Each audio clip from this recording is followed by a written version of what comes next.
Welcome to the New Books Network. Hi, I'm Elizabeth Ferry. Welcome to another rebroadcast from the RTB archives. From Brandeis University, welcome to Recall This Book, where we assemble scholars and writers from different disciplines to make sense of contemporary issues, problems, and events. So I am John Plotz. Elizabeth Ferry is Elizabeth Ferry. Hello, Elizabeth Ferry. Hello, indeed I am. And our guest today is Adaner Usmani. Hey, Adaner, welcome. Hi, John. Hi, Elizabeth. Thanks for having me. It's so great to have you. So I will say that you are a Harvard sociologist and co-author of a terrific recent article on the origins of mass incarceration in the academic/activist journal Catalyst. I hope that's a good way to describe it. Okay. We invited him today to tell us basically about the subtle genealogy that he and his collaborator, John Clegg, propose in that article. And it's one that takes America's systemic racism and structural inequality seriously, but proposes new ways of showing how those systemic forces produced, both directly and indirectly, the scourge of mass incarceration and related ill effects on this country's social fabric, sort of from 1970 on. So Elizabeth, let's just say as long as you and I have been alive, pretty much. As always, we will run that conversation through an older text that glows in a new light when we return to it from 2020. Today, Adaner has brought a sparkling chapter from a century-old book by W.E.B. Du Bois. And then we'll turn back to the present to hear Adaner's thoughts about the normative implications of his work. If he and Clegg are correct, then what follows is a program for viable political action or structural change? That's a very small question, and I'm sure we'll just polish that off. No problem, maybe 5 minutes. And then, as always, we conclude with recallable books. Adaner, let's start with your article. We have a link in the show notes. It's called The Economic Origins of Mass Incarceration. So maybe you just begin by telling us about it. We'll pepper you with sort of pesky questions. You'll swat us away, and we'll see how we go on. Excellent. Thanks, John. I think maybe it will help to start where we start in the essay and what was sort of the beginning of the project that John and I are now working on, which is with what we perceived as the weakness of the conventional story that's typically told about mass incarceration. And that's where we start in the essay as well. So maybe what I'll do is I'll summarize what I see as the weakness of the conventional story, pause, we can discuss it, and then move on. So this is great. In the essay, we argue that there are basically three weaknesses to this conventional story. And first, I should actually outline the conventional story, obviously. So the conventional story that's told about why we have mass incarceration and why it started in the 1970s is that mass incarceration was a political response to the successes of the civil rights movement and the way in which the Great Migration had changed the racial order of the United States. It was launched by white political elites who were seeking to basically capture the South and were pandering to the racial animus of working class whites. And they centered that politics around law and order. The punitive policies that were the result of that brand of politicking were basically mass incarceration, more or less. And the argument goes very, very, very eloquently and famously put in Michelle Alexander's The New Jim Crow, story that centers entirely on the war on drugs, basically. So I think there are three weaknesses that we can count in that account of why we have mass incarceration. One is that because it centers on the war on drugs, has very little to say about violence and the rise in violence in the United States. It's a fact that violence rose quite dramatically from the 1960s on, and that only a small minority of people in American prisons are in prison for drug-related offenses. So that's a first issue. A second issue is that, as I was saying, the key protagonists in that story are white political elites, but increasingly there's some work, probably most famously James Forman Jr.'s recent Pulitzer Prize-winning book about Washington, D.C., that shows this is not obviously a story simply of white elites as the protagonists. And then finally, a third weakness is that it centers very heavily on elites, the traditional story. But one of the exceptional features of American criminal justice is actually its exceptional level of democracy when analyzed in international context, rather than its exceptional lack of democracy. American criminal justice is democratic in ways that other countries' criminal justice systems aren't. So the focus on elites operating at the federal level obscures the importance of local and state level democracy in the criminal justice system. So those three problems that led us to the research that became this article and is now the book that we're working on. Okay. So based on the way you're putting it, it does feel like we should start at the top, because you mentioned the new Jim Crow, which I think is probably, to a lot of our listeners, would be their reference point. But can I just put a marker down that final point you make about the widely distributed nature of justice, which you describe as it being very democratic? It seems to me one of the things I loved about your article is that you have a subtle analysis of where problems are solved, whether on the local level, the state level, or the national level, and where the authority rests actually has some indirect consequences. So one of your points was that solving social problems can be very expensive, whereas ironically, incarceration can seem cheaper than solving a social problem, even though we all know that in the long run, solving a social problem is cheaper. But you make a point about how, from a local jurisdiction's perspective, it might seem cheaper in the short term to lock people up rather than to solve the underlying problems that causes a rise in crime. So maybe can we start with that side of the argument? Yeah, sure, absolutely. I think that's a important part of the account that we give for why America responded basically to the rise in violence with penal policy rather than social policy. Because I think, backing up, it's important to recognize that states have many, many options for how to deal with crime and violence. And speaking a little simplistically, there are two poles, right? One can fight crime and violence with social policy and social programs and attack the root causes of crime. This has kind of been liberal common sense for decades and decades. Or a state can fight it by locking people up and throwing police at the problem. Obviously, in some sense, what we're arguing is that mass incarceration represents the decision of the United States to take the latter route rather than the former. But as you're saying, one thing that has to be understood, and one thing that we argue in the essay, is that that's not a choice between equivalently costly options for a state. And in effect, what hasn't really been noted, I think, in the critical literature is that mass incarceration, policing, they're remarkably inexpensive solutions, quote unquote solutions to the problem of crime. And the reason basically is that prisons and police are hyper-targeted interventions in the lives of people who commit crime.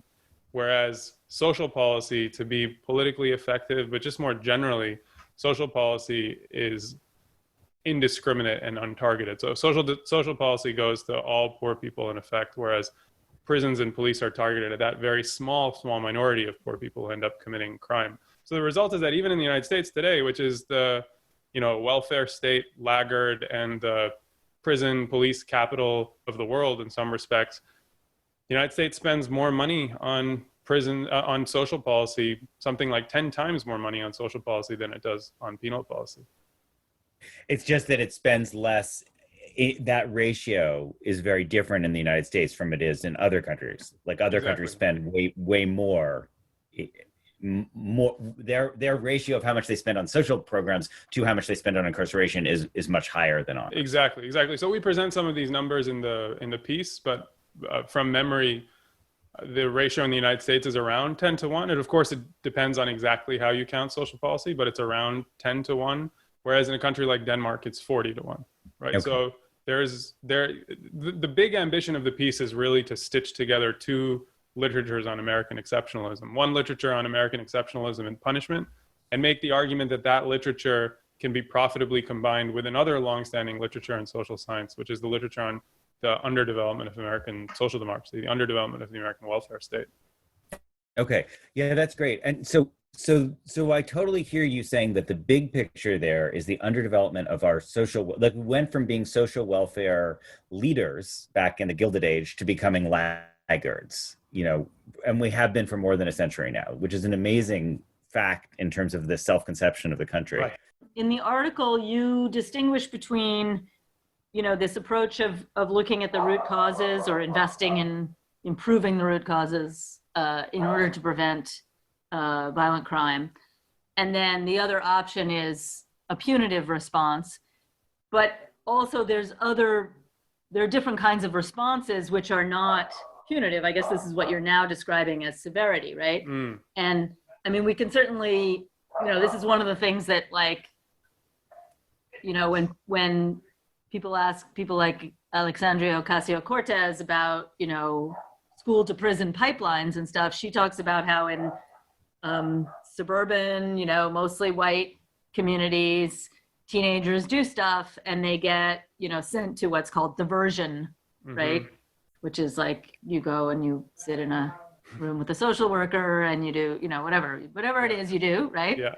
I'm not admitting that any member of my family has ever had to undergo that. But I get my information entirely from third-party sources. But that's a third way in a sense, right? Or it's another way. Yeah, I think it's a really good point. What I would say, I suppose, if you want to think of it as pushing back a little, maybe, is that, I'd say two things actually. One thing that I'd say in response to that is that the way that point relates to the argument of our essay is that those kinds of interventions I think are extremely resource intensive, right?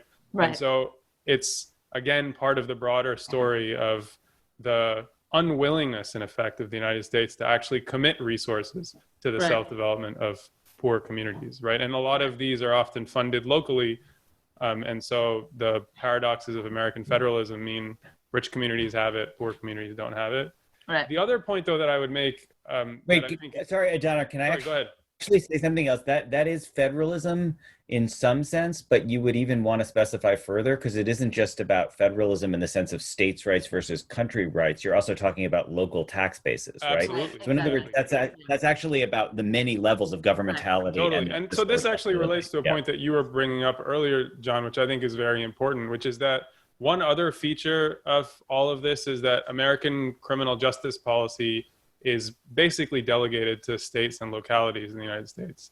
And one issue with that is that states and localities have least power to raise revenue and redistribute from rich to poor. I mean, there are many reasons for this, but probably the simplest way to think about this is like Ferguson, Missouri can never tax San Francisco's billionaires to spend social programs in Ferguson, Missouri. And so that also makes criminal justice policy excessively, that also makes the kind of complex of policy that we use to manage violence exceedingly likely to be punitive and exceedingly likely to be severe rather than certain. Yeah. So Adaner, I know that John, to some extent, is the person who does the deep history among the two of you, but can we, in circling back to the question, the sort of Michelle Alexander question about race, and the question of American racism, how it manifests, where the sort of follow-on effects are, can we go to the sort of historical question of America as welfare laggard? So the American government doesn't centralize a lot of things that are centralized in Europe, or in other wealthy nations.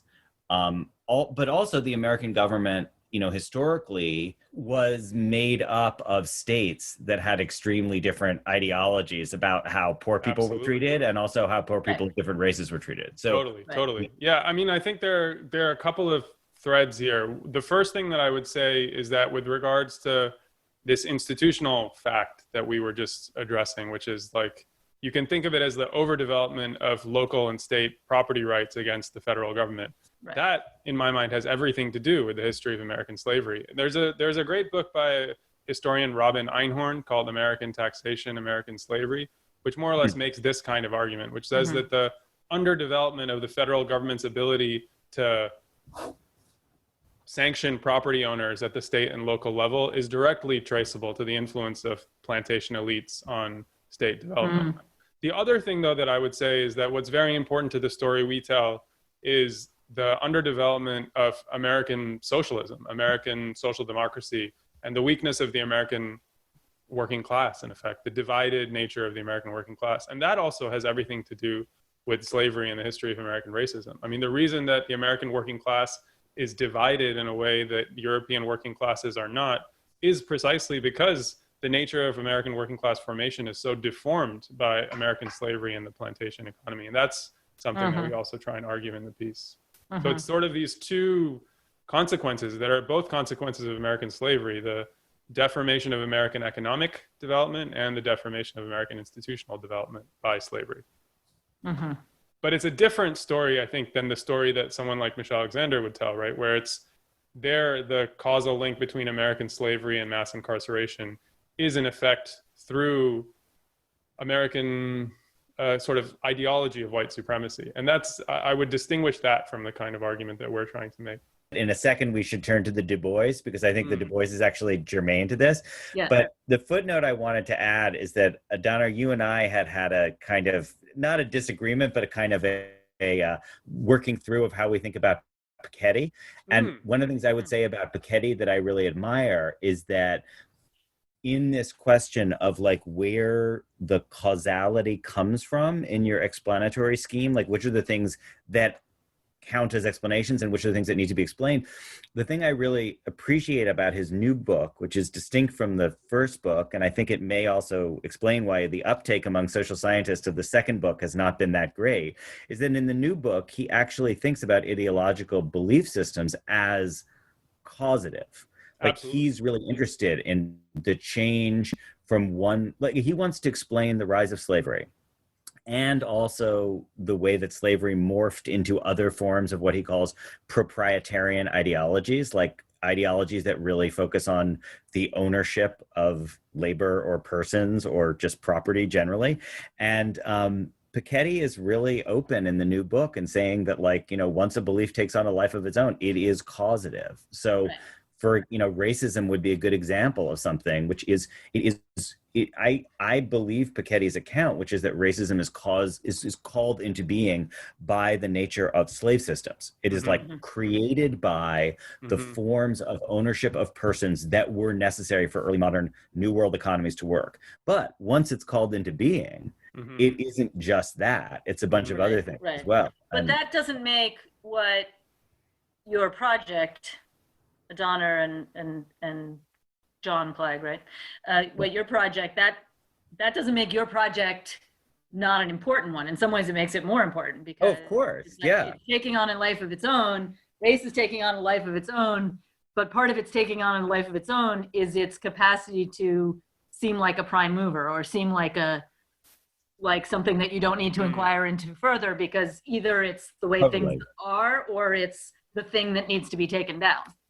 Yeah, exactly. Right. So speaking of which, can I add one thing to that before we move on? Is that possible? So it's just a mild note of dissent, I suppose, to John, your formulation of it, which is that I think the danger in arguments that race takes on a life of its own is that it gives, and this is going to sound like a classic materialist rejoinder to your point, which is probably what it is in some sense. But it's like the danger with those arguments is that I worry it gives ideas too much power in social life. And what I mean specifically by that in the case of racism is there's a lovely quote from Stokely Carmichael that we have in our piece where Stokely Carmichael argues that the quip is something like, if the white man wants to lynch me, it's no problem. But if the white man has the power to lynch me, that's when it becomes a problem.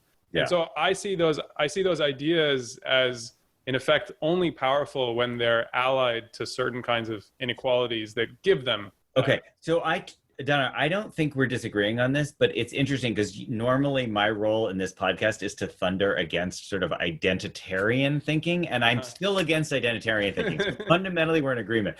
But like, if you think about a book like Richard Rothstein's Color of Law, which is, you know, a book about how the suburbs were called into being, and it's kind of a correction of the crabgrass frontier in that it says race is much more explicitly part of people's thinking. Totally. You don't get the Stokely Carmichael point is it's the mobilization of those institutions that creates the problem, not the original animus. But you don't get the institutions mobilized that way. Well, but I think he's saying that you do sometimes. Yeah, I am. In response to what you were saying, which was, you know, the institutions are in part set up because of these ideas, right? Yes. Right. But isn't the argument in the Catalyst article not saying that has no role, but looking at all the other kind of ways in which the racism of the institution is kind of a byproduct or something? That's great. Is that too strong? Maybe not a byproduct. Yeah, no, I think what the other way of putting it, which is maybe equivalent, is what gives those institutions the power to determine social life in the way that they do. I mean, why is it that, say, for instance, the Homeowners Loan Corporation had so much power to shape American life in the way that it did in the 20th century or whatever else? And I think that's what I take Stokely Carmichael to be saying, is that the underlying issue here is the inequality in power, which basically makes prejudice something more. Right. And that relates directly to the Du Bois essay. Yeah, I was just going to say that's a perfect connection to Du Bois, because I think one of the points of this podcast in general is not so much to show, how wise our 2020 hindsight is, but also to be mindful of where the formulations we have antecedents actually, where people a century ago were seeing things in similar ways. So yeah, in that light, Adaner, why don't you talk to us about Du Bois? Yeah, so the reason that I thought that this essay would be a nice essay to revisit is because Can you just tell us what the essay is? Sorry, yeah. So this is published in the collection Darkwater. It's the 4th chapter called Of Work and Wealth. The essay is an attempt in some ways to kind of explain working class disunity. This is how I read it: working class disunity in East St. Louis. And his argument is very similar to the argument that we try and develop in the Catalyst piece, which is to say that he's arguing in effect that American proletarianization was odd and different from European proletarianization, in the sense that America, I'm not sure if he says this explicitly, but this is in the backdrop. America is industrializing with Europe's peasantry rather than its own, in effect. And during the industrial boom, it's in effect then white ethnics who take the first jobs of America's industrial revolution, and African Americans are stuck in the plantation economy in the Jim Crow South. When they start to finally move to cities and to come north, jobs are starting to disappear. Jobs are both becoming, as a consequence, scarce. Labor markets are becoming tighter. And then also the character of American institutions means that they're competing for scarce public goods with white ethnics, with established white ethnics. And I think, for me, the message of Du Bois's essay is basically out of that powder keg, there was just no chance that you were going to get a powerful, united working class movement. And in fact, that those fundamental structural divisions within the working class gave white business owners the ability to divide the working class with all manner of racism. And key decisions on the part of labor unions too. Exactly, yeah, absolutely. And so as a consequence, the American labor movement, sorry, I think I spoke over you, Elizabeth, but the American labor movement basically formed along these racial lines, these extremely profoundly, these ways that had extremely profound long-term consequences for its development. If we can go back to that question of the Michelle Alexander sort of fatal taint or hidden flaw, can you talk us through, what's your conception of the United States becoming a welfare laggard around the time of the Gilded Age? Yeah. Do you see that as already baked into structural differences between the American way of thinking through these issues versus Europe, or is there a contingent quality to them? Because I just think, we have these stories, if you think about the rise of the New Deal or something, we have this story of America as being immensely adaptive with its wealth. I think the story of America's divergence is the way to start to tell that story is to understand when it happens. And when it happens, John, as you're saying, is basically between 1890 and 1930. In 1890, America is not a laggard. I mean, this is a world with not very much redistribution from rich to poor, but America is not a laggard in 1890. And the way that I think about this is that 1890 to 1930 is a period in which American politics and political economy is marked by the kinds of things that Du Bois is describing in this essay, right? Whereas 1890 to 1930 in Europe is marked by revolutionary tumult, strikes, and the formation of the first working class parties agitating for redistribution from rich to poor. And that's all you need almost for the contrast, right? The contrast between as a consequence, the future of American political development and the future of European political development is, to me, set in that period. There's a very good book that came out recently called before you go farther, Adaner, can I ask you, propose I just want to ask you a question about that. If we're telling a story, a parallel story about Europe and the United States, right? But we already just talked about how it's the peasantry of Europe that populated the industrialization. Are those stories connected? I mean, is part of the issue that there's a pressure valve for Europe because all these people are leaving to go to the US in order to get jobs? Yeah, that's a good point. I don't know what the empirical literature suggests about that.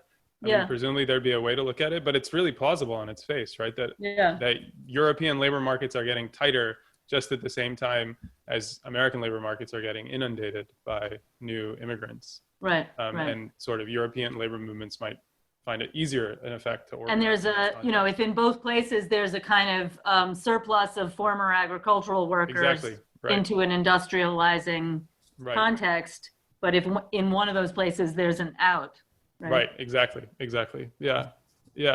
But so what I was about to mention was this new book that came out a couple of years ago by Ira Katz-Nelson, who had previously written When Affirmative Action Was White, which was about the New Deal, and it's in effect white bias. He and some co-authors have written a book called Southern Nation, which is basically an analysis of what Congress was like in this period, and particularly during the Progressive era, which argues in effect that the Southern plantation elite and Southern Democrats had massive power to shape federal legislation, not just during the New Deal, which was the focus of his other book, but over this entire period. And in some ways, that is sort of, for me, that's the not contingent but structural explanation for why America falls behind. It's a story of the power of the plantation elite to throttle American political development in a way that has no parallel on the European continent, where in fact the opposite is happening.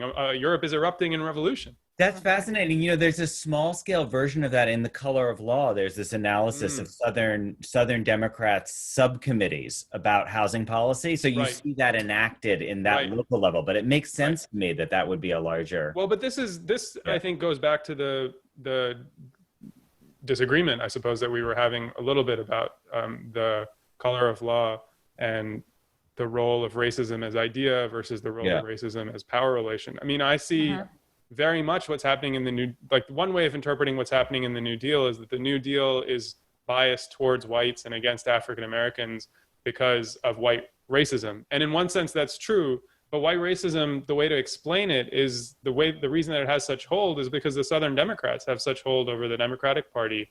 And the South, what's further back is the South has such power over American politics. They deformed the New Deal. I mean, and it's in order to win the votes of Southern Democrats that Democrats exempt the agricultural labor force and exempt the South basically from huge chunks of the New Deal. So I see it again as a story of power rather than ideas. This might be a good moment to pivot to recallable books. And as longtime listeners will know, this is a moment where we pick out books that if you enjoyed this conversation, you would also find worth thinking about. And Adaner, you've actually given us a ton already between Racecraft and Southern Nation and a few other recommendations that we will post, but that we'll post for our readers. But do you have a particular book you want to, or piece of writing you want to single out now? Yeah, sure. A book that I would recommend, which I was thinking about, which I reread this summer and I was thinking a lot about, is the collected writings of Bayard Rustin, collected in a title. I think the title is A Time on Two Crosses. The reason that I was thinking about this book this summer is because this is Rustin writing basically during, a lot of these essays are during the civil rights movement, and he's struggling with, or actually during and right after the civil rights movement. And he's struggling with the question of how you take the civil rights movement and make it a national movement. And the big challenge here, obviously, is how do you build a civil rights movement in a country with a white majority? How do you build a political majority in a country in which you're a minority? And that, to me, was very resonant with the challenges that a group like Black Lives Matter faces today. How do you build a movement for change that is more than just symbolic in a country where white racism and a white majority are enormous obstacles? Okay, so we will just end by saying that Recall This Book is hosted by John Plotz and Elizabeth Ferry. We're sponsored by the Mandel Humanities Center. Music comes from Eric Chaslow and Barbara Cassidy. Sound editing is by Claire Ogden. Website design and social media this semester comes from our newest RTB graduate intern, Nai Kim, from the English department. And we always want to hear from you with your comments, criticisms, or suggestions for future episodes. You can email us directly or contact us via social media and our website. If you enjoyed today's show, please be sure to write a review or rate us on iTunes, Stitcher, Spotify, wherever you get your podcast. You may be interested in checking out recent conversations on bias in policing in America and in Turkey, as well as our Books in Dark Times series, which includes conversations with the sci-fi novelist Kim Stanley Robinson, the poet Elizabeth Bradfield, and a long conversation about Du Bois with the medievalist Sita Shigante. So Adaner, thank you so much. It was a great conversation. And thank you very much. Thanks very much for having me. Yeah, and thank you all for listening.